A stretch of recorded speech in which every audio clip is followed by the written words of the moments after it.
Part of the pre-trip inspection, we'll go over the pre-drive checklist, which will be to test the functionality of your turn signals, also test your brake lights, your horn, and your emergency flashers.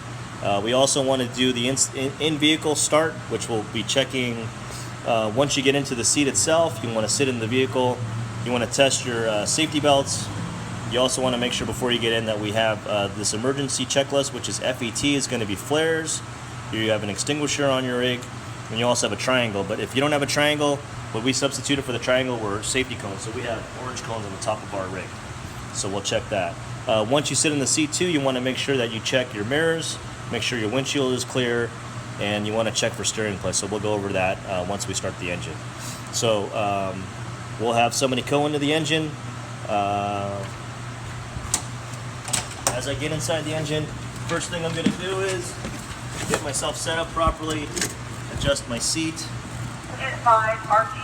check all the safety belts, which we checked previously.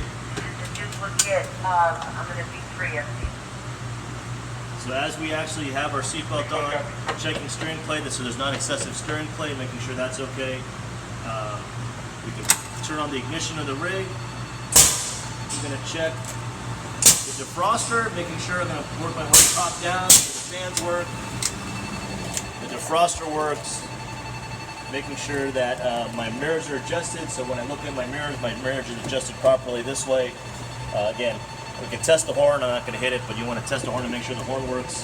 And as we start the rig up,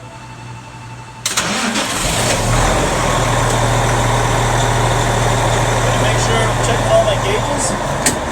So I'm checking my air gauges here to make sure that they're full. I'm going to check my battery gauge here to make sure I'm above 12. I should be between 13 and 14 volts. I'm going to check to make sure to see what my transmission temperature is, which is low since we just started it.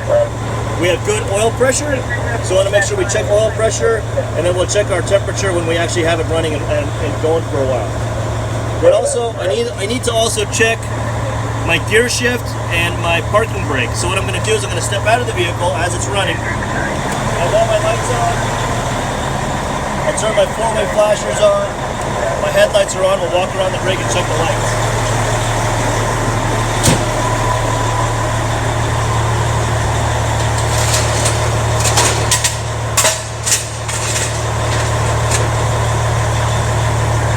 So I'm going to test the gear shift. I'm going to put it in gear. I'm going to take off the parking brake. I'm going to put it in drive. I'm going to release my foot off the brake, and then I'm going to turn on the parking brake and see if the rig stops. That'll test my parking brake and it'll test my gear shift.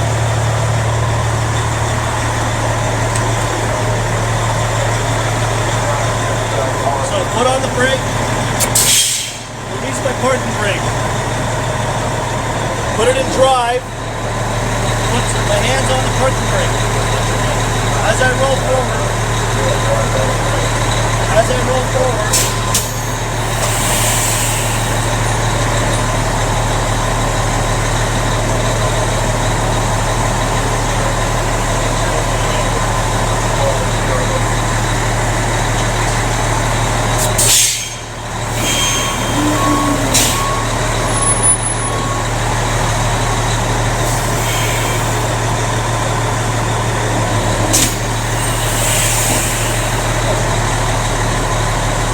stop before the block. You can see it stopped before the block was in place. So that's just testing the gear shift that goes in the drive. We test the parking brake that the parking brake actually works.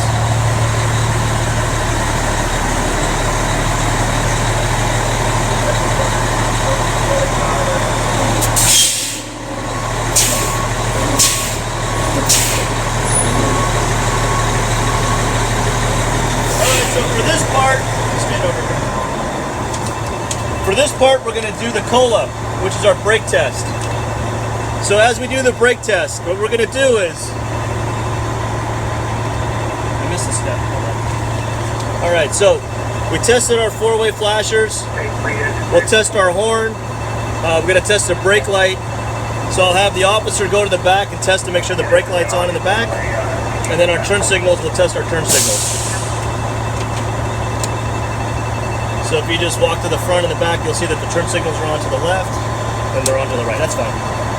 So then our last part is a brake test. So with the rig running, I've got a safety chalk out in the back. My tanks are topped off. What I'll do is I release a parking brake, so when I pump them down,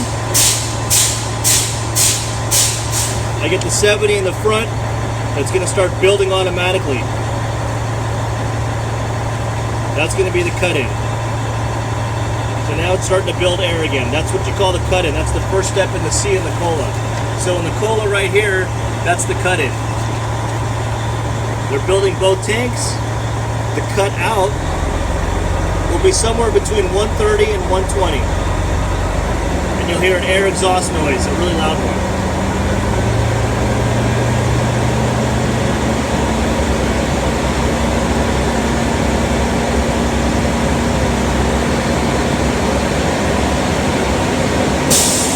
Okay, that exhaust noise with the air, with the whoosh sound, is actually cut out. So that's two parts of the test.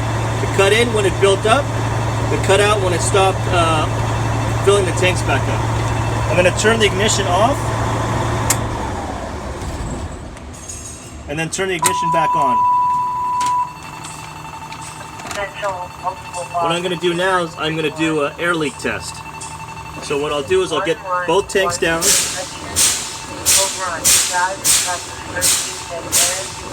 So right now I'm holding the brake pedal down.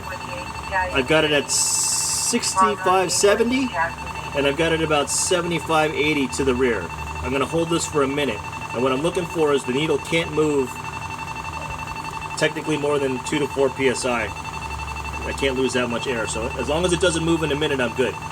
So that's going to be our leak test to make sure we don't have a leak. So that's the L and the cola.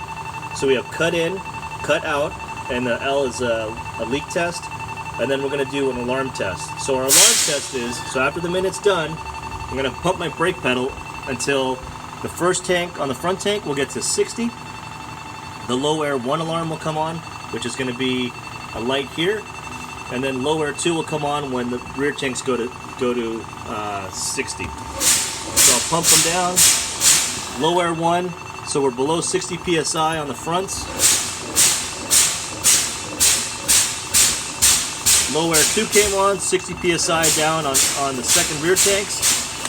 Now I'm waiting for the actual parking brake to actually self-engage itself once there's no air in the front tanks. So it'll pop up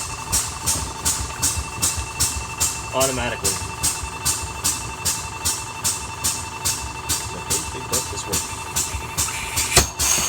Alright, so parking brake's engaged here.